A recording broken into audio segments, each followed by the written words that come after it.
Sperm DNA fragmentation వల్ల IVF success rate అనేది తగ్గుతుందా? హలో అండి, నేను డాక్టర్ బిజీ, ఫర్టిలిటీ కన్సల్టెంట్, ఫర్9 fertility centre, Karimnagar.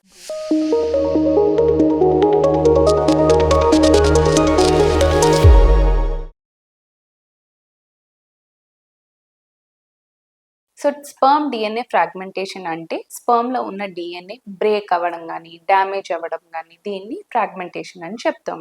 Sperm DNA fragmentation ని ఎలా చెక్ చేసుకోవాలి? సో దీనికి డిఎన్ఏ ఫ్రాగ్మెంటేషన్ ఇండెక్స్ అంటే డిఎఫ్ఐ అనే టెస్ట్ చేస్తాము. అందులో యూజువలీ 15% బిలో అయితే స్పర్మ్ హెల్దీ ఉన్నట్టు, దానికన్నా హయ్యర్ పారామీటర్స్ ఉన్నప్పుడు స్పర్మ్ డిఎన్ఏ అనేది ఎఫెక్ట్ అయినట్టు, బ్రేక్ అయినట్టు, లేకపోతే ఫ్రాగ్మెంటేషన్ అయినట్టు. సో 25-30% అనేది హయ్యర్ ఫ్రాగ్మెంటేషన్ అనేది చెప్తాము. Above 30 is obviously high. So ఇలా హై ఫ్రాగ్మెంటేషన్ ఉన్న వాళ్ళు ఎగ్ స్పర్మ్ కలిపినప్పుడు ఎంబ్రియోస్ అనేది చక్కగా ఏర్పడవు. ఫస్ట్ థింగ్, ఫర్టిలైజేషన్ రేట్ అనేది తక్కువ ఉంటుంది. ఆ కణాలు కలిపిన తర్వాత కూడా కలవకుండా అనేది ఉంటుంది. ఒకవేళ కలిసినా ఏర్పడే ఎంబ్రియో నంబర్ అనేది తగ్గుతుంది. నంబర్ ఒకవేళ వచ్చినా సరే గ్రేడింగ్ క్వాలిటీ మంచిగా కనిపించదు. ఆ బేబీని గర్భసంచిలో పెడితే కూడా మిస్క్యారేజ్ రేట్ అనేది హై ఉండే అవకాశాలు ఉంటాయి. హెల్దీ బేబీ పుట్టే అవకాశాలు కూడా తగ్గుతూ ఉంటుంది. So sperm fragmentation index high ఉన్నప్పుడు ఈ ప్రాబ్లమ్స్ అనేది జరుగుతూ ఉంటుంది. దీన్ని ఎలా తగ్గియవచ్చు?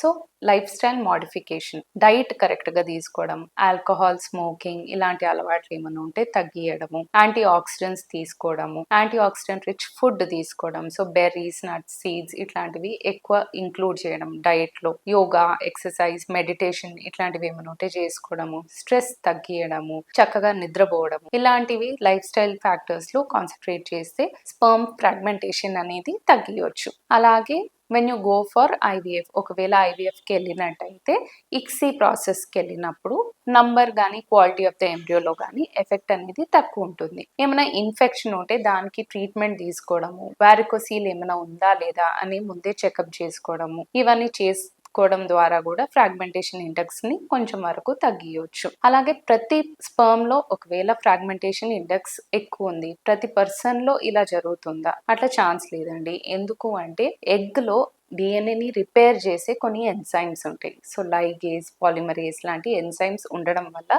ప్రతి ఎగ్ లో ఈ శక్తి అనేది ఉంటుంది. సో స్పర్మ్ లో ఒకవేళ ప్రాబ్లమ్స్ ఉన్నా ఎగ్ కి దాన్ని రిపేర్ చేసే కేపబిలిటీ అనేది ఉంటుంది. సో ప్రతి ఒక్కరిలో ఇది అవ్వాలని లేదు. కేపబిలిటీ ఆఫ్ ది ఎగ్, ఇది రిపేర్ చేసే కేపబిలిటీ మాత్రం ఏజ్ తో తగ్గుతూ ఉంటుంది. సో హయ్యర్ ఏజ్ వాళ్ళు ఈ రిపేర్ అయ్యే కేపబిలిటీ అనేది తక్కువగా అనిపిస్తుంది. Thank you.